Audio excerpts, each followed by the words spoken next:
Le président français, Emmanuel Macron, vient de franchir un nouveau cap décisif. Un ensemble de mesures de défense d'une ampleur telle qu'il a stupéfié les États-Unis est en route vers l'Ukraine. La France a décidé de s'engager pleinement, montrant que Macron ne tolère plus les agissements dévastateurs de Poutine. Ce qu'il vient d'initier est si audacieux que cela semble presque irréel. Nous ne parlons pas d'une simple annonce, mais d'une série de décisions majeures. Commençons par le titre qui fera les gros titres. Un accord historique vient d'être signé. Selon les rapports de Defense Express, une rencontre entre le ministre ukrainien et son homologue française, agissant pour Macron, a scellé une lettre d'intention vitale. Ce document change radicalement la donne pour l'avenir. Cette lettre trace les plans d'une production commune d'armement sur les sols français et ukrainiens. Pour l'Ukraine, c'est une avancée monumentale qui dépasse le simple cadre de l'aide. Jusqu'à présent, la France agissait principalement comme un fournisseur d'armes. C'était un partenariat précieux, certes, mais qui restait structurellement déséquilibré en faveur de Paris. Avec cet accord, l'Ukraine est désormais reconnue comme un partenaire de défense à part entière. Elle est vue comme une nation capable d'apporter autant qu'elle reçoit sur le plan technique. Nous assistons ici à un changement fondamental dans la collaboration entre Paris et Kiev. Les deux pays s'orientent vers une production partagée qui aura des répercussions massives. Dans l'immédiat, cela renforce considérablement les capacités de défense de l'Ukraine face à l'agression. L'implantation d'usines produisant des armes françaises directement sur le sol ukrainien réduit les défis logistiques. Cela garantit que les forces ukrainiennes disposeront des munitions nécessaires aussi vite qu'elles peuvent être assemblées. C'est un gain de temps crucial sur le front. Maintenir des usines conjointes sur le territoire français est également un atout stratégique majeur. Ces installations sont à l'abri des frappes, à moins que Poutine ne décide d'entrer en guerre contre l'OTAN. Ainsi, si une usine en Ukraine est touchée, les sites en France servent de relais immédiat. Le flux d'armes vers les lignes de front ne sera donc jamais interrompu. Le Kyiv Post souligne que cet accord ouvre la voie à des projets industriels de grande envergure. Cela inclut des institutions gouvernementales et des entreprises de défense des deux nations. Les domaines concernés vont des solutions de sécurité avancées au développement de systèmes de guerre électronique. C'est une synergie technologique sans précédent qui se met en place aujourd'hui. À long terme, cette collaboration rendra l'Ukraine et la France bien plus fortes militairement. Toute l'infrastructure défensive de l'Europe est en train de se transformer à travers de tels partenariats. Le message envoyé au Kremlin est limpide. L'unité européenne est inébranlable. Si Poutine pensait pouvoir isoler l'Ukraine, il s'est lourdement trompé sur la détermination française. Alors que la Russie s'affaiblit chaque jour en perdant des soldats et du matériel, l'Ukraine se renforce. Mais ce n'est que le début des annonces issues de cette rencontre ministérielle cruciale. Des bombes, AASM à mort, des chasseurs Mirage et de nouveaux systèmes anti-aériens sont confirmés. Restez bien avec nous, car nous allons détailler chaque élément de cet arsenal impressionnant. Concernant les bombes AASM Hammer, des quantités records sont sur le point d'être livrées. Les rapports confirment que l'arrivée de ces munitions guidées de précision est une aubaine pour Kiev. Les discussions ont porté sur l'accélération de ces livraisons pour répondre à l'urgence du terrain. L'Ukraine a fait de cette arme son outil favori pour sa précision redoutable. La Hammer est devenue la bombe intelligente, préférée des pilotes ukrainiens depuis l'été 2025. Cette préférence s'explique par l'évolution constante des kits de guidage développés par les ingénieurs français. Ces kits s'adaptent désormais à des bombes allant de 250 à 1000 kg, soit environ 1 tonne. La puissance de frappe devient ainsi dévastatrice pour l'occupant. Des travaux sont également en cours pour étendre la portée de ces armes de 70 à 200 km. Ces améliorations permettront à l'Ukraine de frapper beaucoup plus loin derrière les lignes ennemies. C'est le choix idéal pour neutraliser les centres de commandement et les quartiers généraux de drones. En ciblant les nœuds logistiques, l'Ukraine paralyse l'organisation des forces russes. Pour bien comprendre, le système Hammer n'est pas une bombe classique, mais un kit de transformation. Il ajoute un guidage GPS et une propulsion à des bombes ordinaires dites lisses. Cela permet de transformer des munitions simples en armes de haute précision tirables à distance. Les pilotes peuvent ainsi rester en sécurité tout en garantissant un impact direct. Pour l'Ukraine, Cela signifie la capacité de frapper les arrières russes avec une efficacité chirurgicale. Chaque frappe de Hammer cause des dommages structurels profonds à l'appareil militaire adverse. Bien que les chiffres exacts restent confidentiels, on parle de volumes dépassant largement les années précédentes. La montée en puissance industrielle est désormais une réalité concrète. En 2025, la France avait déjà fourni plus de 1200 kits résistants au brouillage électronique. Si les records doivent être battus en 2026, on peut s'attendre à une livraison massivement supérieure. Si une usine de production voit le jour en Ukraine, ce chiffre pourrait devenir astronomique. L'Ukraine pourra alors fabriquer elle-même ce dont elle a besoin pour gagner. Mais le soutien de Macron ne s'arrête pas aux munitions et aux kits de guidage. Un nouveau transfert d'avions de chasse Mirage 2000 est en cours de préparation pour renforcer l'armée de l'air. Ces appareils boosteront les capacités offensives et défensives du pays sur tous les fronts. Plus de Mirage signifie plus de plateformes pour lancer les fameuses bombes AASM Hammer. Ce transfert répond directement aux besoins de modernisation exprimés par le président Zelensky récemment. Pour rééquiper son armée de l'air, l'Ukraine estime avoir besoin d'environ 250 avions de combat modernes. Si les F-16 et les Gripen étaient souvent cités, le Mirage 2000 s'impose désormais comme un pilier. L'Ukraine connaît déjà l'efficacité redoutable de cet appareil polyvalent. Sur le plan défensif, les Mirages seront essentiels pour intercepter les vagues de drones et de missiles. Nous aborderons ce sujet crucial de la défense aérienne dans un instant avec d'autres équipements. L'Ukraine possède déjà quelques unités de ce type et les utilise avec succès contre les missiles de croisière. Les pilotes ukrainiens ont prouvé qu'ils maîtrisaient parfaitement cette technologie. Lors d'une attaque massive de 67 missiles et 194 drones, les Mirages ont montré leur valeur. En tandem avec les F-16, ils ont contribué à détruire une grande partie de l'arsenal envoyé par la Russie. Zelensky a personnellement salué l'efficacité des avions fournis par la France pour protéger le ciel ukrainien. Leur capacité d'interception est devenue un bouclier indispensable pour les villes. Le nombre exact d'appareils cédés par la France reste un sujet de discussion diplomatique intense.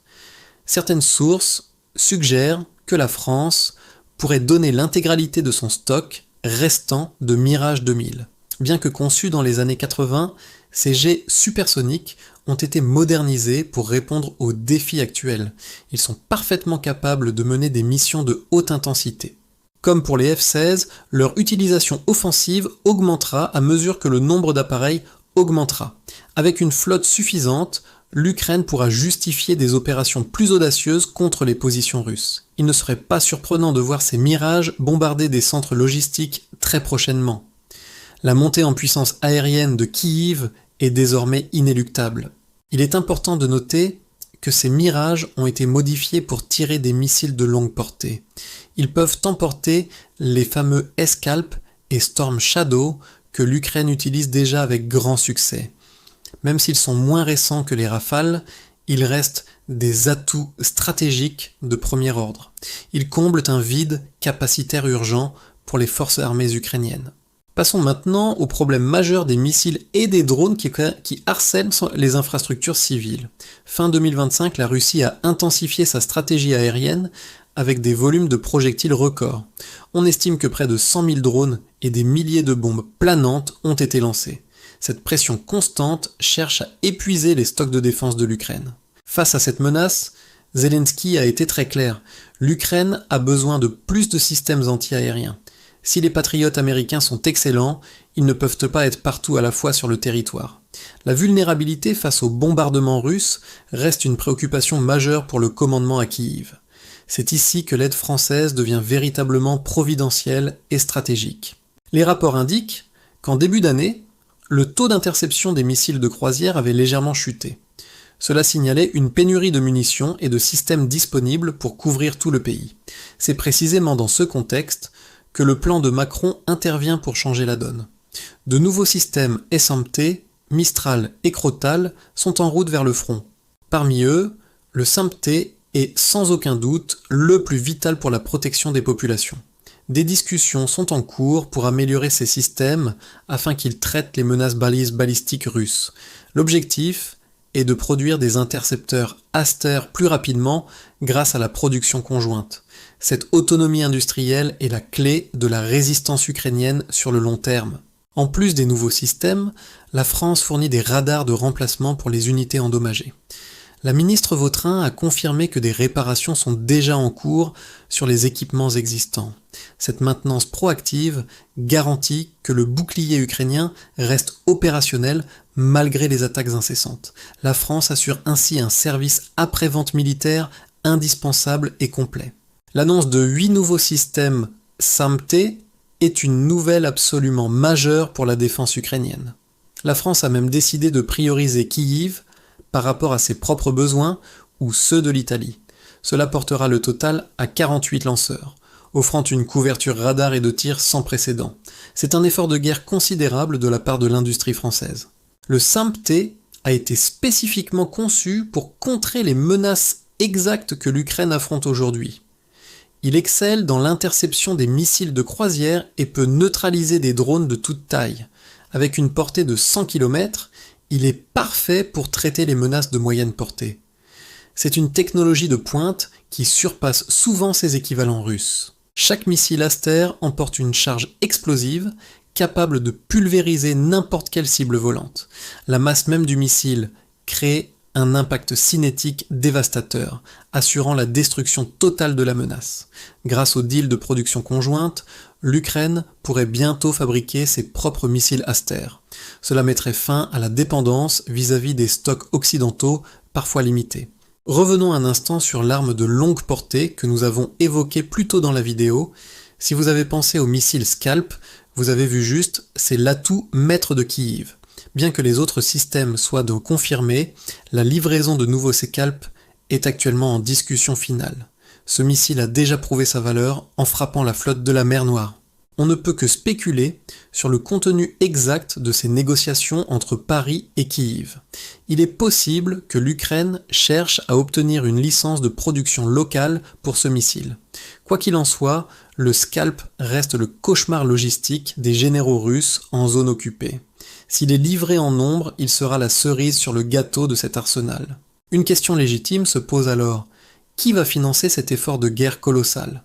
Les fonds proviendront d'une combinaison du programme CEF et des mécanismes de crédit de l'Union européenne. Le mécanisme de stabilité européenne, habituellement réservé à la zone euro, sera mis à contribution. Cela montre une intégration financière de l'Ukraine de plus en plus poussée avec l'Europe. Le programme SAFE, pour Security Action for Europe, vise à accélérer la préparation défensive du continent. Doté de 150 milliards d'euros, ce fonds soutient les infrastructures de défense des États membres. Bien que l'Ukraine ne soit pas encore membre de l'UE, elle bénéficie de ces outils exceptionnels. Macron joue ici un rôle de catalyseur pour l'intégration européenne de Kyiv. Ces mouvements financiers et militaires suggèrent que l'adhésion de l'Ukraine à l'UE approche à grands pas. Le processus d'intégration est déjà bien entamé sur le plan de la défense et de l'industrie. L'Ukraine rejoindra l'Union en sachant que la France est l'un de ses partenaires les plus fidèles. Cette alliance historique redéfinit l'équilibre des pouvoirs sur le continent européen.